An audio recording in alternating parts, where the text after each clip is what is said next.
And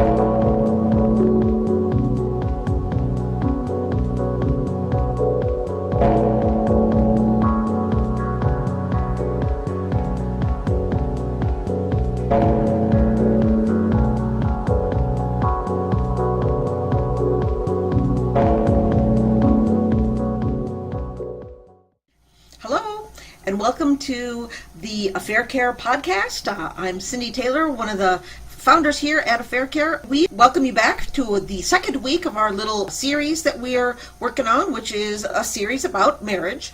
We have 4 topics that we are discussing with marriage, and this week we're discussing the purpose of marriage. Last week we were talking about the origin of marriage, and that origin comes from that marriage comes from God, and He was the founder, and He instituted marriage even before He instituted businesses and churches and everything, because it is a foundational institution for society. This week we want to talk about some of the common misunderstandings and about the purpose of marriage. In our counseling with people and whatnot, we have found and heard that many people have pretty much a misunderstanding of what the purpose of marriage is, even amongst Christians, especially amongst Christians, honestly, because they haven't, gotten into the Bible and read about why does God want us to be married. Many people think that it is for procreation. Okay, we're supposed to have godly children. Well, there are verses that say be fruitful and multiply, or that say raise godly offspring. Still others believe that it's the moral sanction for sex. In other words, that the purpose of marriage is so that we can have sex in a way that's acceptable to God. Both of these purposes are actually too narrow. Sex does not start a marriage, nor does it end a marriage, as we discussed last week. That is to say, people can have sex outside of marriage, and it does not suddenly create a marriage just because you had sex. Likewise, if you did commit adultery and you had sex with the other person, it does not instantly dissolve the marriage covenant. Since marriage is not, started by nor ended by sex, that is not the main purpose of marriage. And likewise, although God does, He is pleased by raising godly offspring, that is not the only purpose. There's more to it. If mating and making babies does not equal marriage, what does, right? I'm going to look at a couple of verses. Altogether I have 3. But I'm going to start at the beginning, and that is Genesis 2. In verse 18, the verse says, "Then the Lord said, 'It is not good that the man should be alone. I will make him a helper fit for him.'" God made Eve not only as Adam's helper. Again, being a helper to your spouse is a portion of marriage. It's an aspect of it, but it's not the whole thing. God made Eve for companionship. Eve was supposed to be Adam's companion, and Adam was supposed to be Eve's companion. The reason that God instituted marriage was to meet the need for intimate companionship. Marriage is designed to defeat loneliness. Now, the essence of marriage is a covenant of companionship, and both parts of that are important. The covenant part and the companionship part. This same emphasis on companionship is stressed elsewhere. So let's look at a couple other verses. In Proverbs 2, verses 16 and 17, it says, "So you will be delivered from the forbidden woman, from the adulteress with her smooth words, who forsakes the companion of her youth and forgets the covenant of her God." The Hebrew word for companion here is loop, and it's from the root word loop. It's a Hebrew word. This word means a friend, an intimate, somebody who's familiar and who's gentle from the knowing. That is to say, you've known them quite a while, and because of knowing you, they're gentle toward you. But the thing that's really cool about Hebrew, and Greek also actually has this, is that a lot of times one word will have a whole connotation, that you have to know the connotation of the word in order to get the whole entire concept. So this Hebrew word actually has a concept that has to do with wild animals. The concept is a wild animal who has been turned. So what you envision is an animal that was wild, that has been tamed, and consequently is now familiar and gentle. So the concept here, they say the word companion, who forsakes the companion of her youth. But what it means is somebody who was wild, who had wild attitudes and actions in their youth, but who is now tamed, who is warm and willing to be close. So, wow. Do you get the image there that God is creating in one word in that verse? An adulteress is somebody who forsakes the companion of her youth. And the companion of her youth is the guy who used to be kind of a wild and crazy kid, but who is now familiar and gentle because he knows her. Isn't that something? Okay, the next verse we're going to look at is Malachi 2. It's actually a couple of verses. It's verses 13 to 16. And I have to tell you, this is one of my favorite group of verses because people misquote this all the time, and we're going to go into it a little bit. But let's read it first. It's Malachi 2, 13 to 16. You covered the Lord's altar with tears, with weeping and groaning, because he no longer regards the offerings or accepts it with favor from your hand. But you say, why does he not? Because the Lord was a witness between you and the wife of your youth, to whom you have been faithless, though she is your companion and your wife by covenant. Did he not make you one with a portion of the Spirit in your union? And what was the one God seeking? Godly offspring. So guard yourself in your spirit, and let none of you be faithless to the wife of your youth.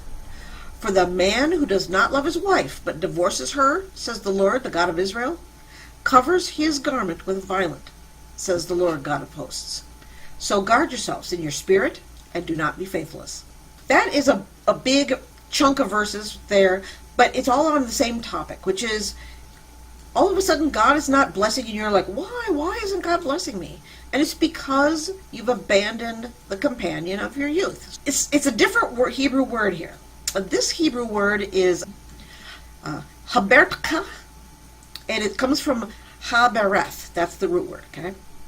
This Hebrew word for companion, that is translated companion, this means your fellows, your associates who are of like character. These are the people in your society who are of like rank and like calling. So, like in modern terms, these would be your buddies. The guys you grew up with and went to school with. The girl across the street. These are the people who are close to you. Okay?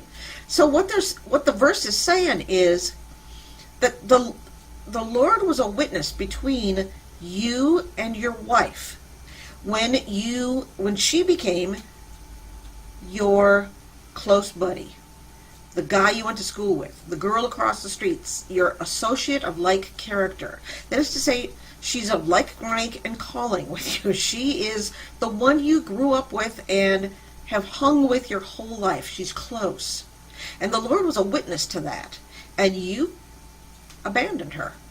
It says you've been faithless to her. And then this is the one that everybody misquotes. It says, I hate divorce, says the Lord.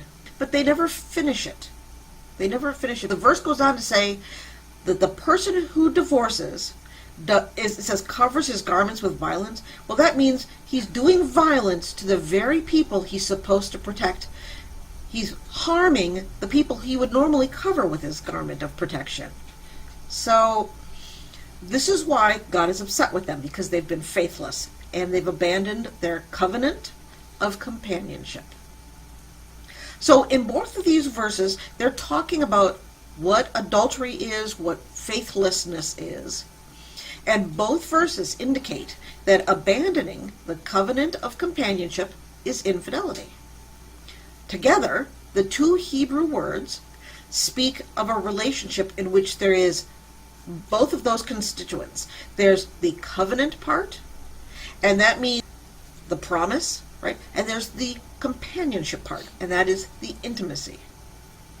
The two passages make it clear that when you enter into marriage, that should mean the desire to meet your spouse's need for companionship. So, love in marriage focuses on giving your spouse the companionship they need to eliminate loneliness.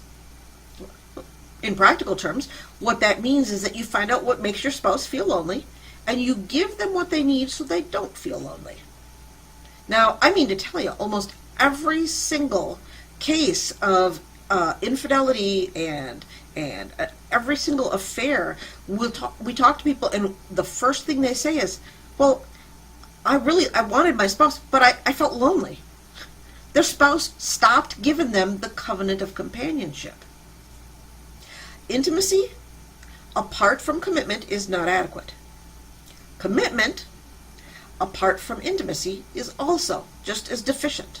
You have to have both elements. Both elements are necessary. We're not saying that raising godly offspring is wrong. In fact, it's just not the only purpose of marriage, okay? It's part of the purpose. It is an aspect of the marriage, just like the mating is actually an aspect of marriage. The intimacy of biblical companionship extends beyond just physical, that is to say sex, to every aspect of human nature. So this kind of leads to the last little phrase that I want to discuss that is really commonly misunderstood as it relates to marriage anyways, and that is one flesh. Now, you find this phrase, one flesh, in many verses, like Genesis 2:24, Matthew 19:6, Mark 10:8, where they're asking about, asking the Lord, can we divorce, basically, right?